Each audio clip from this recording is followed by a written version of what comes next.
Hello, this is Dr. Brown, and this video we're going to do the last part of our logic unit. We're going to be talking about arguments, fallacies, and inductive and deductive reasoning. This is on page 407 and 425 in the textbook.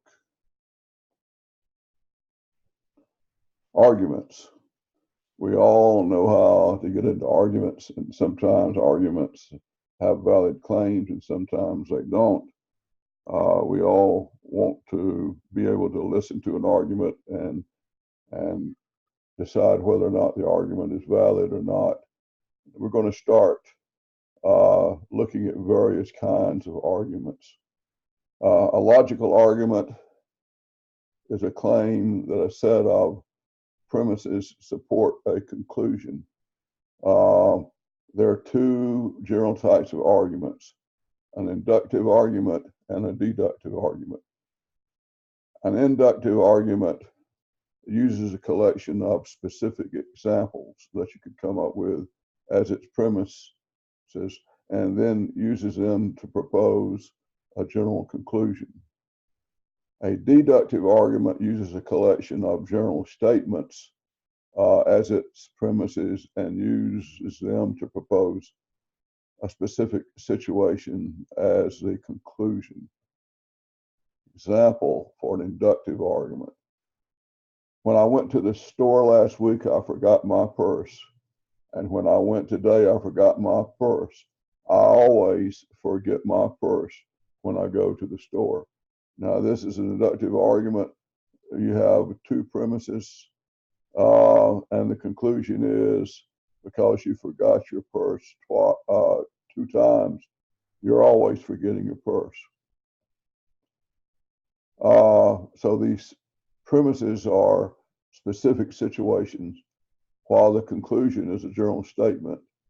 And in this case, since there are only two instances that you use to support your conclusion, you might say it's a fairly weak argument. Now, if you started doing forgetting your purse every time you go someplace or do it almost daily, then you might conclude that you forgot your purse the next time you do something.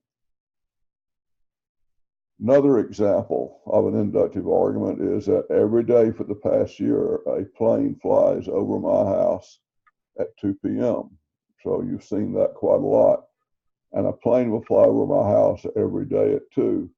This is a stronger inductive argument because you've got a lot of data to back it up, and just by looking at such an amount of data, you probably will conclude that it's going to fly over your house this afternoon at 2. It's probably a safe bet. It's also like, well, the sun's come up in the morning every day of my life. I suspect it'll come up in the morning tomorrow. And that's probably even a stronger inductive argument. Now, how do we evaluate inductive argument? Well, we can certainly say that an inductive argument is never able to prove the conclusion is true, but it can provide either weak or strong evidence to suggest that it may be true. If you see things happening quite a lot consistently, then you can probably say there's a lot of evidence there. A deductive argument is more clearly valid or not, which makes it easier to evaluate.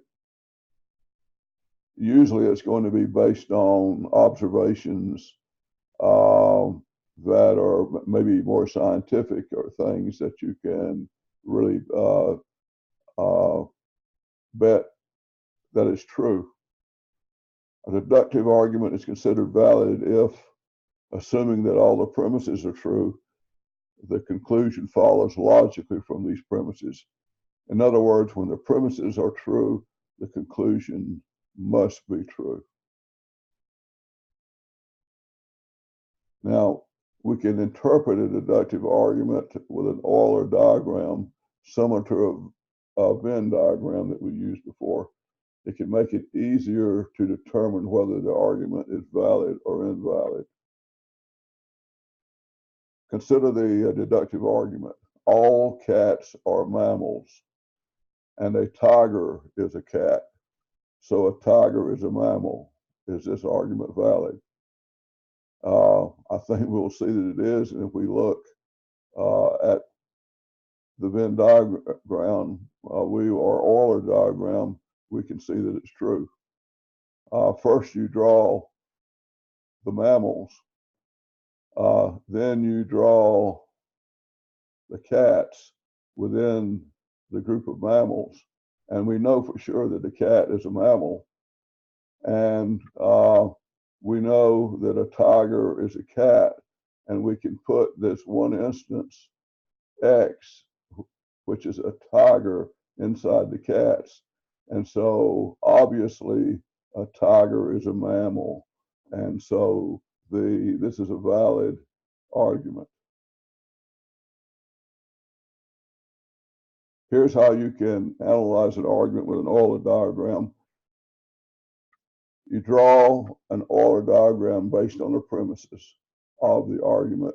And we did that with the mammals and the cats. And we absolutely knew that the diagram was correct. Then we place a tiger inside. So if you draw an Euler diagram based on the premises, the argument is valid if there's a way to draw the diagram that makes the conclusion false. If it's invalid, there is a way to draw the diagram that makes the conclusion false. The argument is valid if the diagram cannot be drawn to make the conclusion false. If the premises are insufficient to determine the location of an element or a set mentioned in the conclusion, then the argument is invalid. Example, all firefighters know CPR. That is true. Second premise, Jill knows CPR. We assume that that is true. The conclusion is Jill is a firefighter. Well, if you look at the Euler diagram and you have the group that knows CPR and then draw the firefighters as a group that absolutely knows CPR. And then where do you put Jill? She knows CPR, so we can put her here, but we're not sure whether we can put her as a firefighter. Just because she knows CPR doesn't mean that she's a firefighter. So we're really not sure where to put X. She could be here, but there's not enough evidence to know that she is a firefighter. And that's just basically what it says here. Since the conclusion does not necessarily follow from the premise, this is an invalid argument. I think you can see that really without saying a lot more. It's possible that she's a firefighter, but the structure of the argument doesn't allow us to conclude that she definitely is. It's important to know that whether or not Jill is actually a firefighter is not important in evaluating the validity of the argument. We're concerned whether the premises are enough to prove the conclusion. Example 5. If you live in Seattle, you live in Washington. That's true.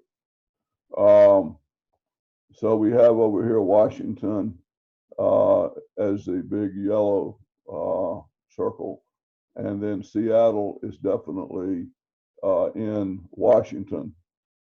And then you say Marcus does not live in Seattle, which you assume is true. Can you say that he does not live in Washington? Well, if he doesn't live in Seattle, we know for sure he's not there. But doggone it, he could be in Washington, or he might be in another state that's not Washington. So we have insufficient information to know whether Marcus lives in Washington or not. It's an invalid argument. That's pretty obvious without even drawing an Euler diagram. Now, another concept here is a fallacy of the converse. There are two common forms that represent invalid arguments, which are also fallacies. It's called the fallacy of the converse, when a conditional and its consequence are given as premises, and the antecedent is the conclusion. Okay, so suppose we know that if P, then Q. Can we say that if Q, then P? That's not necessarily going to work. Example, if I drink coffee afternoon, then I have a hard time falling asleep at night. We'll assume that's true. I had a hard time falling asleep last night. We'll assume that that is true. And the conclusion is that you drank coffee afternoon yesterday. Well, obviously, without even thinking about it, if you had trouble falling asleep, it may not be because you had coffee. It could have been, but it could have been for some other reason. If we let C equal I drink coffee afternoon, and H being I have a hard time falling asleep, then our argument looks like this. C, if C, then H. If I drink coffee in the afternoon, then I have a hard time falling asleep. And then if H, then C is not going to be valid, because here you would be saying, if I have a hard time falling asleep, then C, I drunk coffee in afternoon, and that's not necessarily so. So that was the fallacy of the converse. Now we got the fallacy of the inverse that occurs when a conditional and the negation of its antecedent are given as premises, and the negation of the consequence is the conclusion. So suppose you could say validly that if P, then Q. Can you then say if not P, then not Q? Example, if you listen to the Grateful Dead, then you are a hippie. Sky doesn't listen to the Grateful Dead, so Sky is not a hippie. So the premise is that G is listen to the Grateful Dead and H is a hippie. If it is true that if G, then H, in other words, if you listen to the Grateful Dead, you're a hippie. Then if you don't listen to the Grateful Dead, if a negation of G, does that lead to not a hippie? This argument obviously is invalid. Just because you don't listen to the Grateful Dead doesn't necessarily mean you're not a hippie. You could be a hippie if you listen to something else. So it's pretty obvious that this is an invalid argument.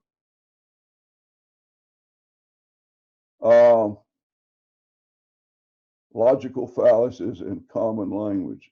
In the previous discussion, we saw that logical arguments can be invalid when the premises are not true, when the premises are not sufficient to guarantee the conclusion, or when there are invalid chains in logic. And there are a number of ways in which arguments can be invalid, and we're going to give a sampling in the rest of this presentation. The ad hominem argument. An ad hominem argument attacks the person making the argument, ignoring the argument itself. I'm sure you've seen this happen before. Jane says that whales aren't fish, but she's only in the second grade, so she can't possibly be right. This is an argument when you're attacking Jane, not the validity of her claim. So this is an ad hominem argument. Appeal to ignorance. This type of argument assumes something is true because it hasn't been proven false. So somebody could say, nobody has proven that photo isn't a Bigfoot, so it must be Bigfoot. That's pretty obvious. Appeal to authority. These arguments attempt to use the authority of a person to prove a claim, which their authority may or may not be enough really to prove anything. While often authority can provide strength to an argument, problems can occur when the person's opinion is not shared by other experts or when the authority is irrelevant to the claim. So a diet high in bacon can be healthy because Dr. Atkins said so. I don't know whether any of you have heard of Dr. Atkins, who, by the way, is a physician who promoted a low carbohydrate diet and thought it was fine to eat bacon. And some people said that's okay because Dr. Atkins said so. Appeal to consequence. An appeal to consequence concludes that a premise is true or false based on whether the consequences are desirable or not. So you could say humans will travel faster than light. Faster than light travel would be beneficial for space travel. Well, it might be beneficial because you could get there sooner and you could go through a warp like they did on Star Trek. But you can't conclude that because it would be beneficial, humans will be able to travel faster than light. That'll be something to see. False dilemma. A false dilemma argument falsely frames an argument as either or choice without allowing for additional options. So you could say, this is a stupid argument. Either those lights in the sky were an airplane or aliens. There are no airplanes scheduled for tonight, so it must be aliens. This argument ignores the possibility the lights could be something other than an airplane or aliens. Pretty obvious, folks. Circular reasoning. I call this following your tail, so to speak. Circular reasoning is an argument that relies on the conclusion being true for the premise to be true. You say, I shouldn't have gotten a C in that class because I'm an A student. In this argument, the student is claiming that because they're an A student, they shouldn't have gotten a C, but because they got a C, they're not an A student. So at least this time, they weren't an A student. Post hoc, ergo propter hoc. I don't really use these words much myself, but this kind of argument claims that because two things happen sequentially, then the first must have caused the second. So you say, today I wore a red shirt and my football team won. I need to wear a red shirt every time they play to make sure they keep winning. That's not a good argument, but of course you've seen some people that will wear the same socks just because things went well the first time they wore a certain pair of socks. They're going to keep doing that if they could keep winning or something. Then there's a straw man argument. A straw man argument involves representing the argument in a less favorable way to make it easier to attack. Senator Jones has proposed reducing military funding by 10%. Apparently, this crazy guy wants to leave us defenseless against attacks by terrorists. Here, the arguer has represented 10% funding cut as equivalent to leaving us defenseless, making it easier to attack Senator Jones's position.